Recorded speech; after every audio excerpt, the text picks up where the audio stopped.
Bien, chicos, para la materia de instituciones de apoyo al comercio exterior,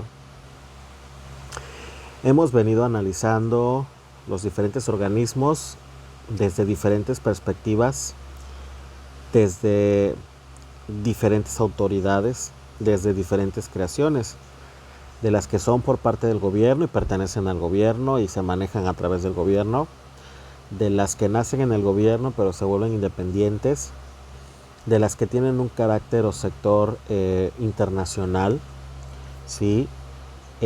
Las que son privadas, las que son públicas, pero que al final del día, pues el objetivo es apoyar al comercio exterior.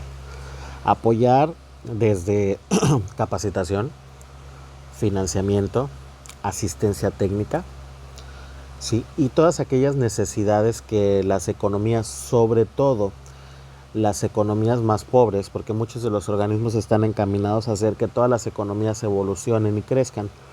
Entonces casi siempre van enfocados pues a esas economías que tienen detalles que les impide crecer y pues sabemos que a través del comercio exterior, a través que el comercio internacional pueden hacer que estas economías crezcan.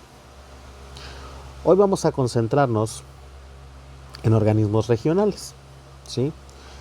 Pues ya estamos hablando de regiones, estamos hablando incluso de cuestiones geográficas que ubican a estos organismos regionales. Entonces ese va a ser el tema del sexto parcial, organismos regionales. Se denominan alianzas regionales u organizaciones regionales a un tipo de organizaciones internacionales cuya membresía es de carácter internacional y que comprende entidades geopolíticas que trascienden en sus operaciones a una nación determinada. Sin embargo, su membresía se caracteriza por fronteras y demarcaciones primariamente definidas por elementos geográficos, tales como los continentes, o por cuestiones geopolíticas, como lo son los bloques económicos. Es decir, aquí hablando ya de regiones económicas o de organismos regionales, estamos hablando de países que convergen de manera fronteriza o abarcan un área geográfica específica que bien puede ser por continente, que va a permitir, ¿sí?, esta interacción comercial, que va a permitir este crecimiento y hacer que estos bloques regionales tengan un impacto económico. Este tipo de organizaciones o alianzas se han establecido para fomentar la cooperación y la integración política y económica, o también el diálogo entre estados o entidades dentro de un determinado límite geográfico o geopolítico. Obviamente estos países colindantes, estas regiones, pues tienen muchas similitudes que les permiten trabajar, ¿no? A lo mejor comparten sectores de mayor impulso, a lo mejor tienen ciertas políticas que pueden ser compartidas, ¿sí? Pero como les había comentado, el objetivo precisamente es generar un impacto económico a través de estos organismos. Nos vamos a concentrar en los organismos regionales de América, en todos estos grupos que se han unificado para crear estructuras o bloques económicos que de primera instancia pues traen beneficios para los estados miembros o países miembros de ese grupo.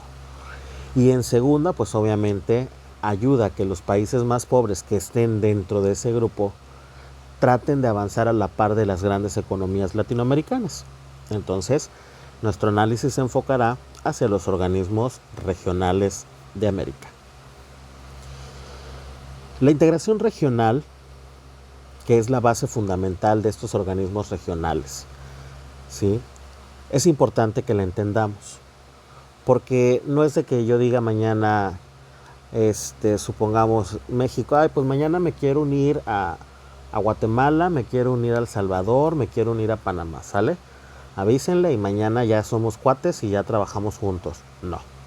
hay todo un proceso, que es lo que se denomina proceso de integración regional.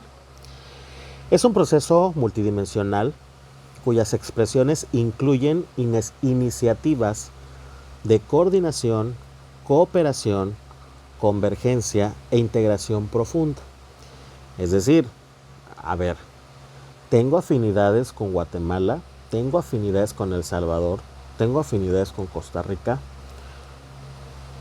¿En qué puedo ayudarlos? ¿En qué pueden ayudarme? ¿Tenemos objetivos en común?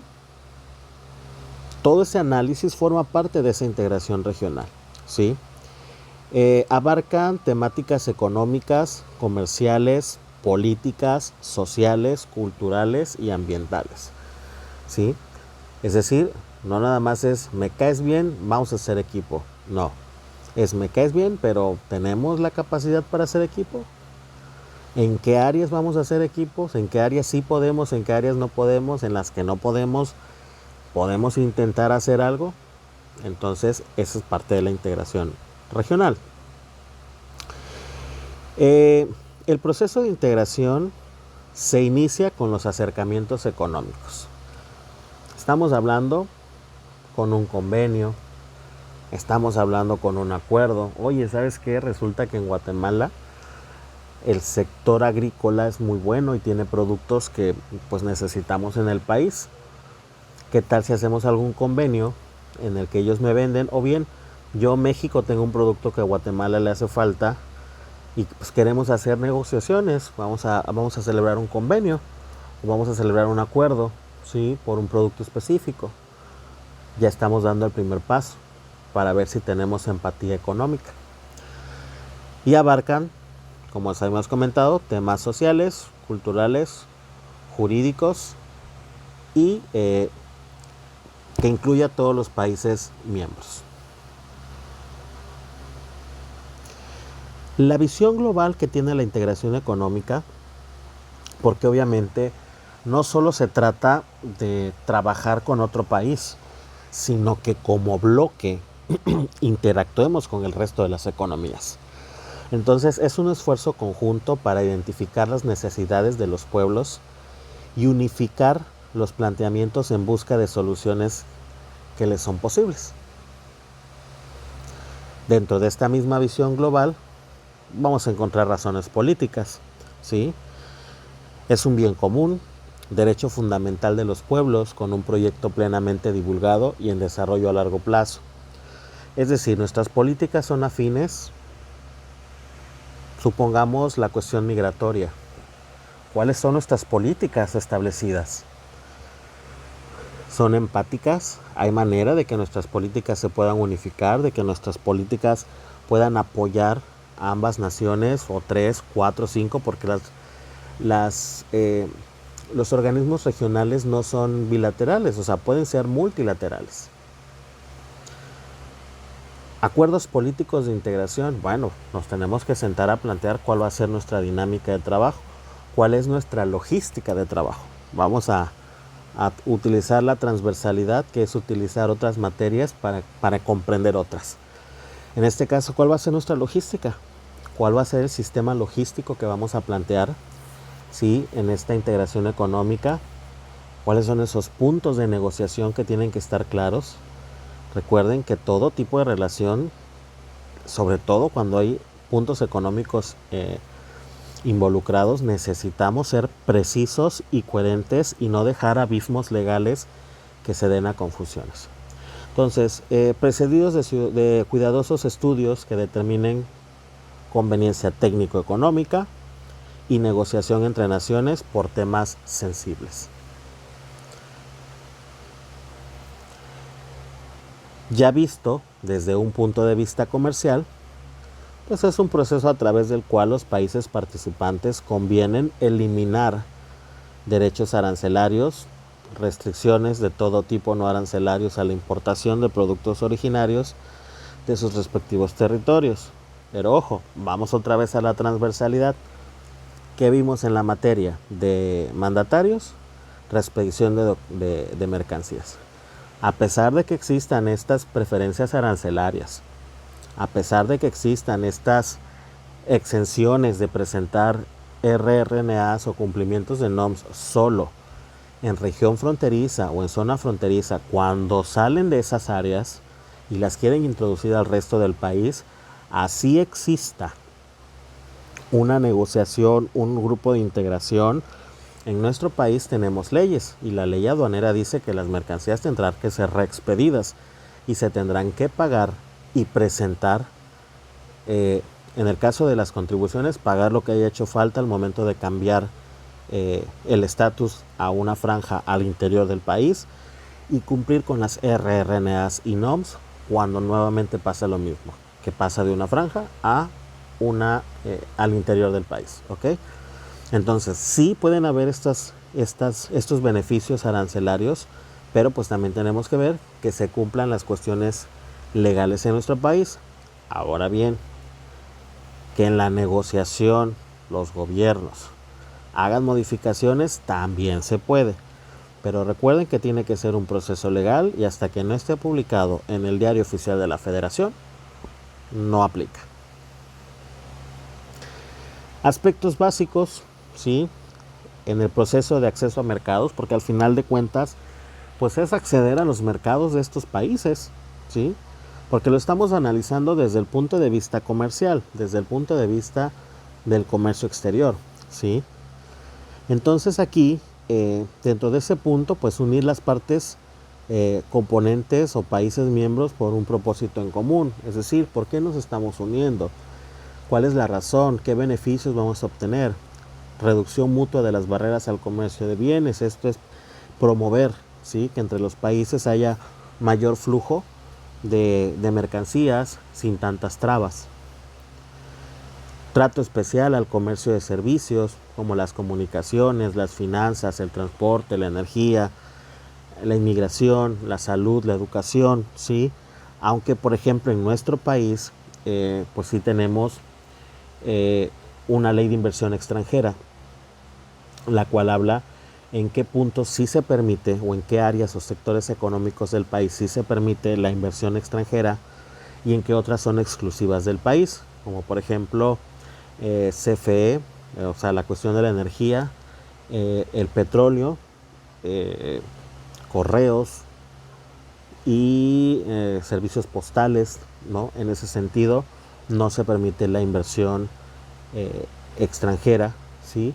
Y también tenemos restricciones de que pues no se debe de perder la autonomía, debe haber un 50+1, es decir, que el máximo permitido de inversión es un 49% y en caso de superar ese 49% debe haber una aprobación federal para ello.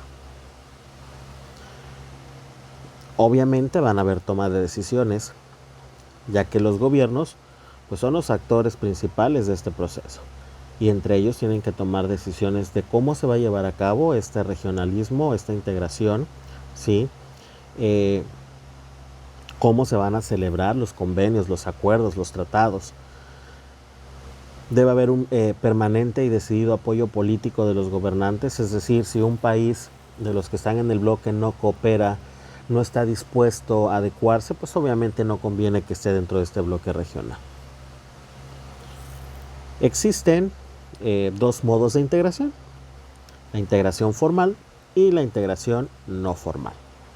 En el caso de la integración formal, pues se establece claramente cuál será su estructura orgánica y se elabora el derecho adecuado para regir en el área. Es decir, hubieron negociaciones, hubieron pláticas, hubieron reuniones, se establecieron los parámetros de trabajo, se consensuó todas las decisiones tomadas para armar ese grupo o esa región económica.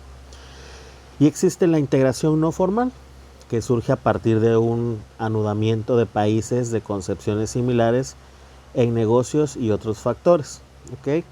Es decir, que son países que están colindantes, son países que por alguna cuestión tuvieron que formar parte de la estructura sin necesidad de haber estado en un proceso de análisis o cooperación previa, ¿sí? Sino que eran como que la parte adherida, ¿sí? Podemos, va a sonar un poquito racista, pero no lo es, podemos hablar que el TEMEC, por ejemplo, Canadá es una integración no formal, o sea, Canadá formó parte del TEMEC, bueno, del TELECAN y ahora TEMEC, porque tenía un vínculo con Estados Unidos, ¿no? Y prácticamente era como que venía en el paquete, pero no era la intención. La idea original era un tratado bilateral entre Estados Unidos y México.